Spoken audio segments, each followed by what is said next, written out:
There's the sounder says, wake up. Please pay attention. Stan is here, and he has hopefully an interesting idea. And because you are an interesting person, and you probably have a number of interested ideas, and you could like to share them with me, I'd like to just keep putting them out there, have you respond to them and react to them. Maybe tell me where I'm off, and tell me where I can go, and tell me when I'm perhaps doing something that's good, helpful, and useful. And then, of course, I'll invite you to do the same for me from you. Today, hey, I'd like to talk about tombstone and tabloids. You got me. Tombstone and tabloids. And just a few thoughts as we are in this week that leading up to, in many cases, the Passover celebration and, of course, the Easter or Resurrection celebration. So that's the program for today. Stay tuned, because the program begins right now.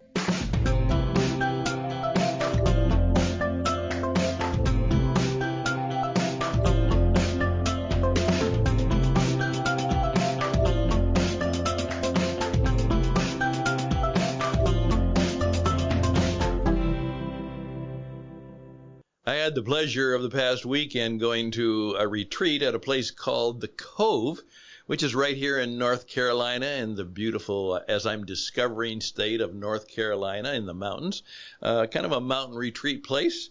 And I was able to hear some of the top people, particularly Tony Dungy, with 2 Super Bowl rings and life of coaching in football, and now doing some broadcasting work, telling about his life and faith experience. And one of his good friends, J.B. Brown, who's quite a character, also in the sports announcing arena, and they brought some things about how to help us struggling men to perhaps live a better life and be better at the roles that we have in terms of being a partner to a woman and, of course, a father to our children.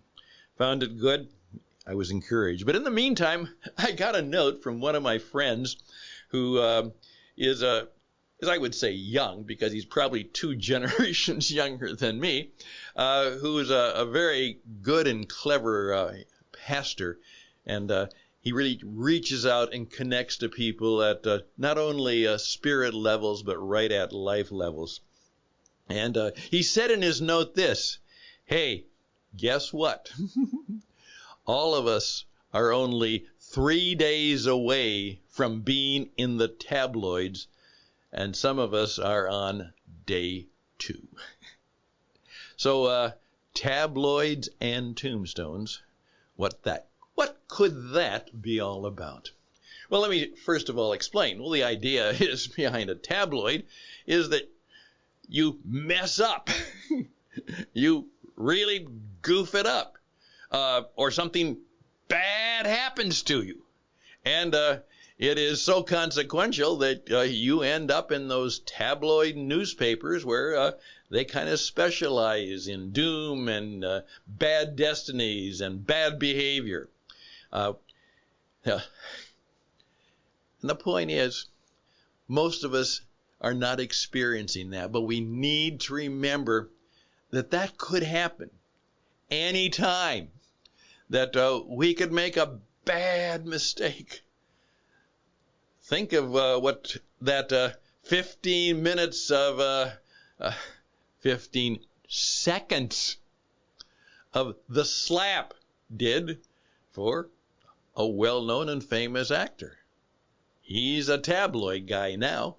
Rather than people remembering his incredible performance and the award that he received, he's in the tabloids, and life is quite difficult.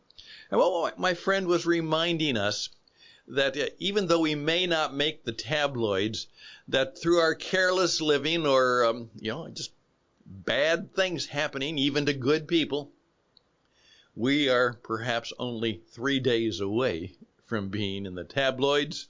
And as he went on to say, Perhaps we're all, some of us at least, are on day 2, so it could happen any moment.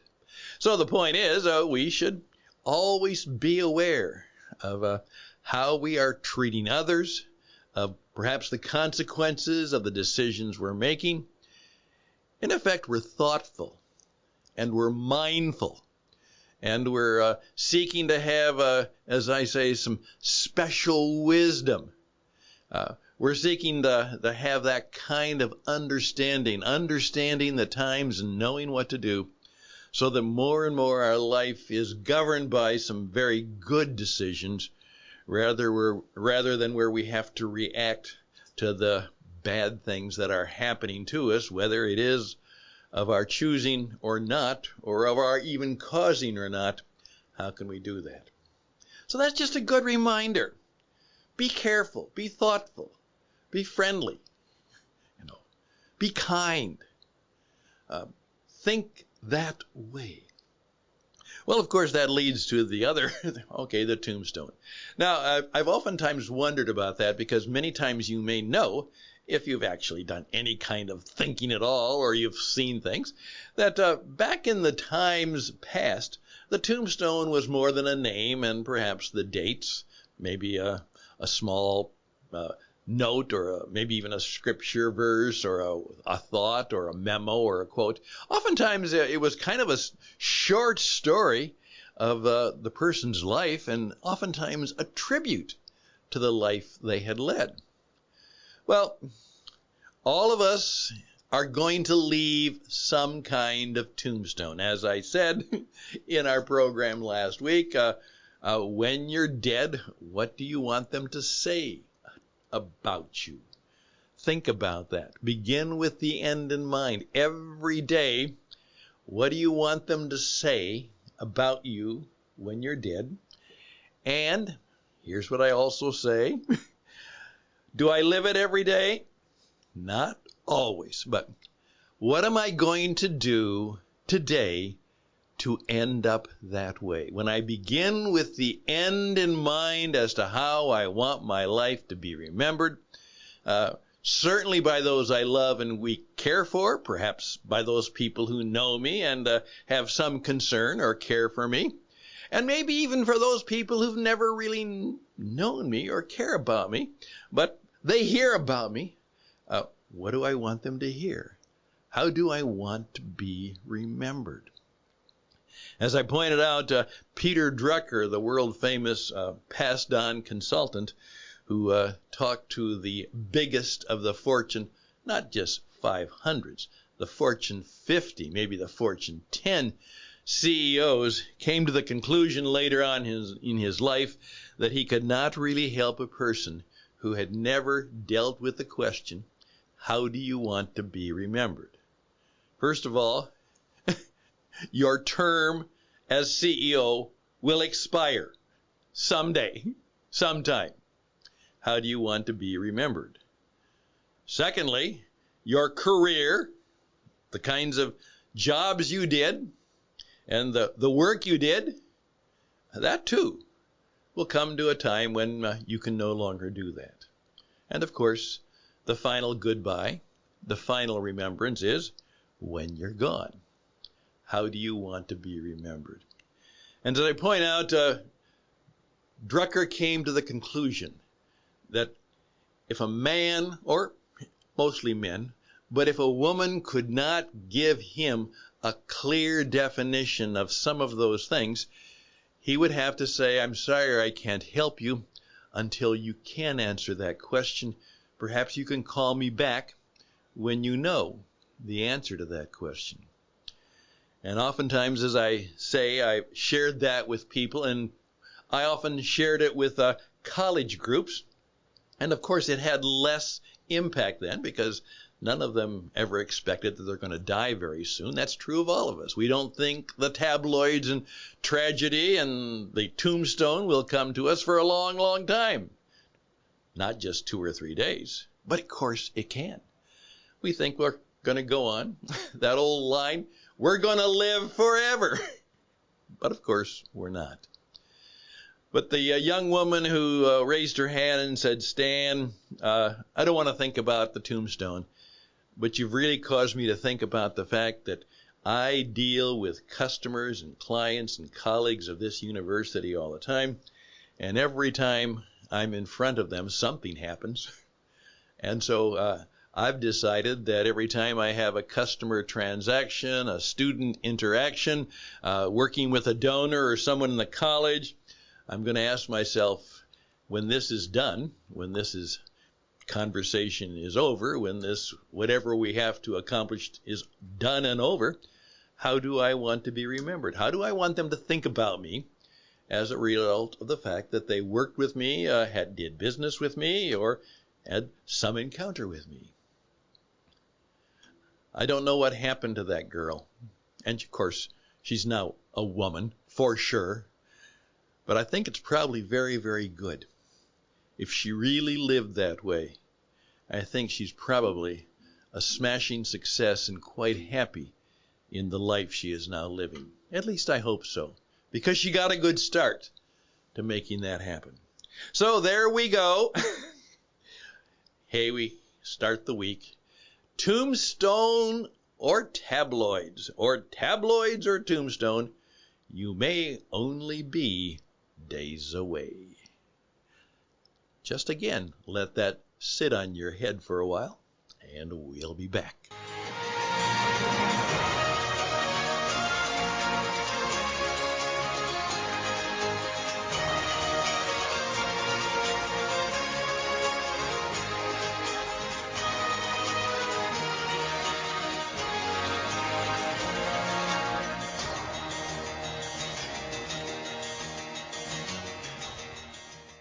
I'm in the business of helping you to think better, live better, and do better.